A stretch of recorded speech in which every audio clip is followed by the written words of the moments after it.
le ponga un nombre y un apellido. Esta situación se llamó de tal manera y la recuerdo como un momento importante en mi vida porque pedí a Dios y Dios me dio sabiduría. Porque una de las cosas que establece el texto para esta mañana es que si bien es cierto que la sabiduría viene de Dios y que Él la da, y que cuando la pedimos, como les dije, Dios la da sin reproche, también es cierto que se va construyendo por la vida. En la medida que damos cada paso y tenemos aciertos, por un lado, ¿verdad? Por un lado. Pero por el otro, aquellos errores que cometemos, la sabiduría de Dios, el principio de esa sabiduría dice que tenemos la oportunidad de enmendar esos errores. Y que cuando usamos los errores como una manera de catapultar nuestra vida y seguir hacia adelante y no quedarnos allí en el recuerdo de lo que me pasó. Que mira lo que sufrí, lo que me pasó, que yo no puedo olvidar, que a eso está ahí en mi mente y no lo saco de mi sistema. En la medida que lo utilizo para que cuando una situación parecida me ocurra en el futuro, tener las herramientas para vencerla. Entonces dice la expresión del autor de este texto, que la sabiduría viene de Dios, pero al mismo tiempo se va construyendo, como si uno estuviera construyendo un gran edificio, ¿verdad? Por eso dice, habla de columnas, de que la sabiduría que se personifica, ¿verdad? Como si fuera un ser humano, edifica su casa y va labrando sus columnas, es decir, va haciendo su cimiento de manera que lo que se construya sobre eso tenga la fuerza que, como dice la parábola del que construyó sobre la roca, cuando venga el vendaval, esa sabiduría no sea destruida. Hoy vamos a hablar de un tema que posiblemente podríamos decir escaso en nuestros medios. De hecho, reconocemos que hay muchas personas con amplios conocimientos en las distintas áreas de la vida, ¿verdad? Con grandes capacidades intelectuales. Y digamos que si eso de alguna manera está relacionado con la sabiduría según la definición que Dios nos da en su palabra es algo distinto. Yo recuerdo, por ejemplo, y les invito también a ustedes a hacer lo propio, me viene a la mente un pastor que no había alcanzado grandes logros académicos, pero usted se ponía a escucharlo y a pedirle un consejo y usted se deleitaba escuchando esos consejos. Así que es distinto. No queremos decir que descartamos el conocimiento, que descartamos los logros, que descartamos la cuestión de la instrucción académica. Lo que estamos diciendo es que estamos hablando de otra cosa, ¿verdad? Que puede estar relacionada, pero la sabiduría a la que apunta la palabra en el libro de Proverbios, a la que apunta la palabra, por ejemplo, en el libro de Eclesiastés, y en todo ese marco de la literatura de la sabiduría, que así mismo se llama, es en otra dirección. Y que en esta mañana, en el ejercicio de la reflexión que usted hace mientras escucha la palabra de Dios, usted pueda decir, aunque la tenga, ¿verdad? Aunque la tenga, decirle a Dios, yo quiero más de esa sabiduría. Esa sabiduría que me permite establecer relaciones sanas con mis semejantes, que me permite establecer relaciones de amor, de cuidado, de cercanía y de acompañamiento con mis familiares. Esa sabiduría que me permite la humildad para ir a donde alguien a pedirle perdón o a arreglar algo que está dañado. Esa sabiduría es la que viene del cielo y que nosotros no podríamos desplegar por nuestra cuenta. Esa invitación nos la hace el escritor del libro de Proverbios a cada uno de nosotros en esta mañana, y que desde mi punto de vista nos da algunas pistas para nosotros evaluar cómo la usamos y en qué situaciones la aplicamos a nuestra vida. Como les dije, no solamente en este capítulo, sino en otros capítulos, está presentada como una persona que sale a buscar y a proclamar sus virtudes. Dice en otro capítulo del libro de Proverbios que la sabiduría salió por las calles y fue hasta la plaza donde se reúne la gente a ver si conseguía gente dispuesta a aceptar el consejo de Dios. ¿Y qué pasó? Había algunos que les llamó la atención la proclama de la sabiduría. Pero como suele ocurrir en la vida, otras personas cierran sus oídos. Eso por un lado, ¿verdad? Pero otra distinción de la sabiduría es que promete para el que la busca, que eso que se obtiene con ese conocimiento de Dios, de su palabra, va a redundar en beneficio ¿para quién? Para la propia vida, para la propia vida. Pero eso tiene doble pespunte, ¿verdad? Tiene doble filo. Porque dice que el que rechaza la sabiduría de Dios también tendrá las consecuencias que eso conlleva. Y decía este pasaje, la sabiduría clama en la calle, en las plazas alza su voz, clama en las esquinas de las calles concurridas, a la entrada de las puertas de la ciudad, pronuncia sus discursos.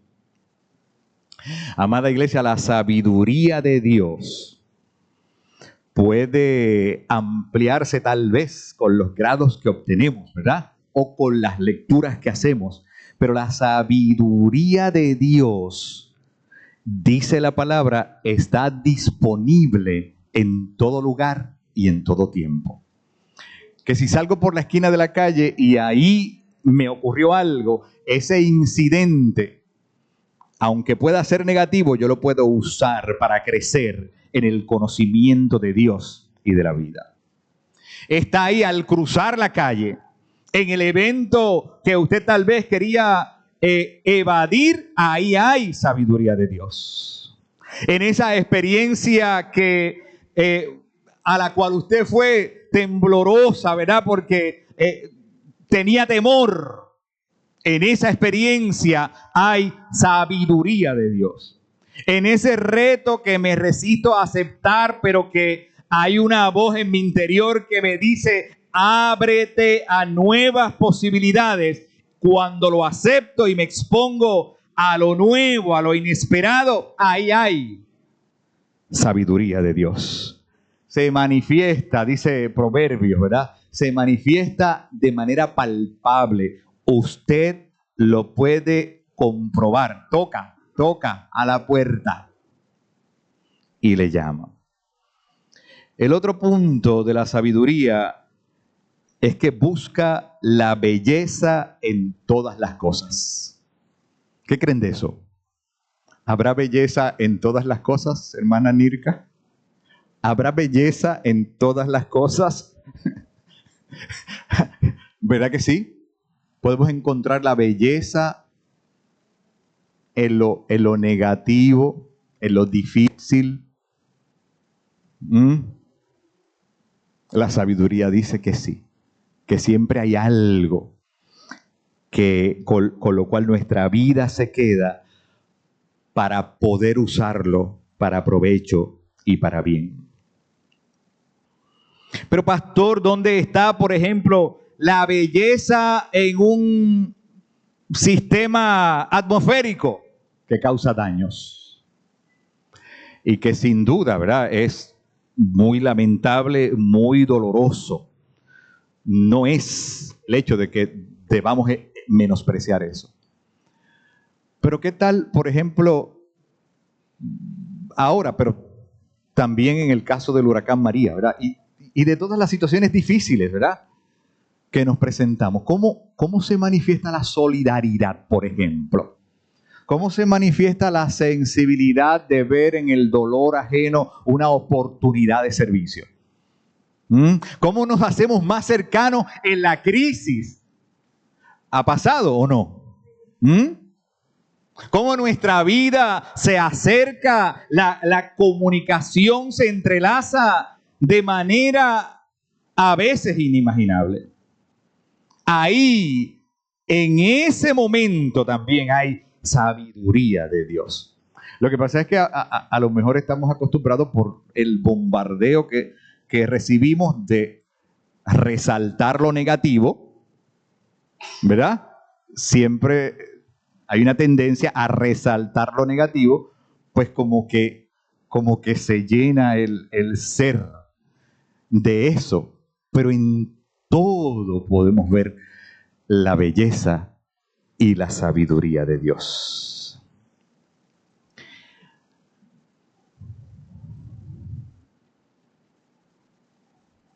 ¿Cómo identificar esas cualidades que la sabiduría nos ofrece? ¿Cómo discernirla? ¿Cómo apreciarla? ¿Y cómo aplicarla? A mí me parece que esos son los puntos importantes de estos primeros 6 versículos del capítulo 9 del libro de Proverbios. La sabiduría edifica nuestra casa. La sabiduría edifica nuestra vida. Y finalmente, no porque agotemos el aspecto de la sabiduría con este punto, pero solo para motivos de la reflexión, yo les digo que la sabiduría nos da la humildad para entender que siempre hay personas más sabias que uno. ¿Qué usted piensa de eso? ¿Usted ha visto gente que se las sabe todas? ¿Ah? Y si no sabe algo, va a YouTube y lo busca y ahora sí sabe. Y no hay quien le ponga un pie al frente porque se las sabe todas. Y pregúntele sobre un tema que ahí está el experto. ¿Han visto gente? Por favor, dígame que sí. Verá que los conocemos. Entonces, la sabiduría pone un punto de inflexión porque la sabiduría nos dice siempre va a haber alguien que sepa más que tú. Yo le doy gloria a Dios por eso, que siempre hay alguien al que uno pueda ir a buscar un consejo. Al que uno le pueda decir, ¿verdad? Me recuerdo, ¿verdad? Aquí ocurre, pero me recuerdo a una ancianita de la iglesia donde pastoreábamos, la hermana Sara García. Ese era mi refugio. Ese era mi refugio. Se llamaba como tú, Carmen Sara, pero era allá en Daguao.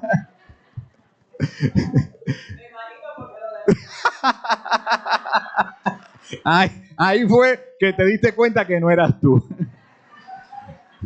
Y yo cuando tenía un problema en la iglesia, le decía a la hermana Sara, Sara, tengo esta situación.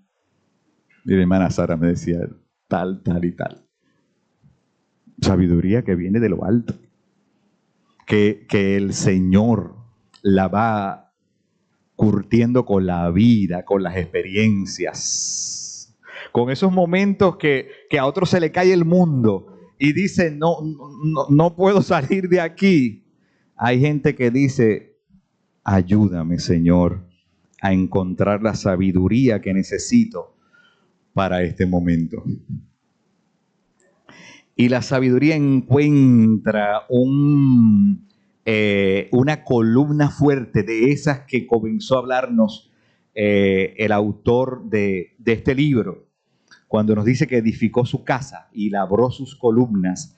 Hay una columna fuerte en entender que no siempre nos lo sabemos todo. Que hay momentos que la disposición de nuestro conocimiento lo tenemos que poner sobre la mesa para que otros nos ayuden a resolver las cosas. Entonces le pregunto, amada iglesia, ¿qué les dice a usted este pasaje de Proverbios? ¿Cuán estimulante es para la vida reconocer que Dios ha plasmado en su palabra elementos que nos ayudan.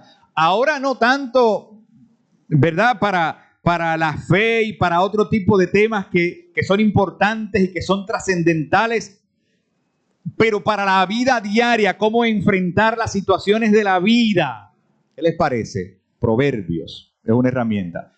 Eclesiastés son libros que se curtieron no porque alguien se sentó a escribir de eso porque se le ocurrió esas cosas, sino porque la experiencia de la vida lo fue marcando y dijeron, vamos a plasmar por escrito estas experiencias para que se queden para otras generaciones.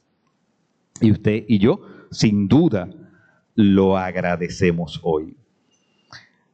Así que le pedimos a Dios que nuestra vida, hay muchos salmos que contienen sabiduría. El primero, comenzando este libro de los salmos, dice que el que busca el bien y la sabiduría es como un árbol que se planta a la orilla de un río, que cuando llega su tiempo da fruto exquisito y sus hojas jamás se marchitan.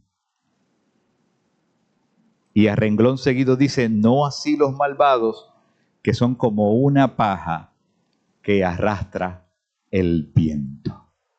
No queremos ser como pajas arrastradas por el viento. Queremos ser árboles plantados junto a las corrientes de las aguas. Amén que sí. Amén que sí. Pues que así sea y que así nos ayude Dios a seguir construyendo nuestro edificio con la sabiduría que Él nos da. Dios les bendiga, amada iglesia.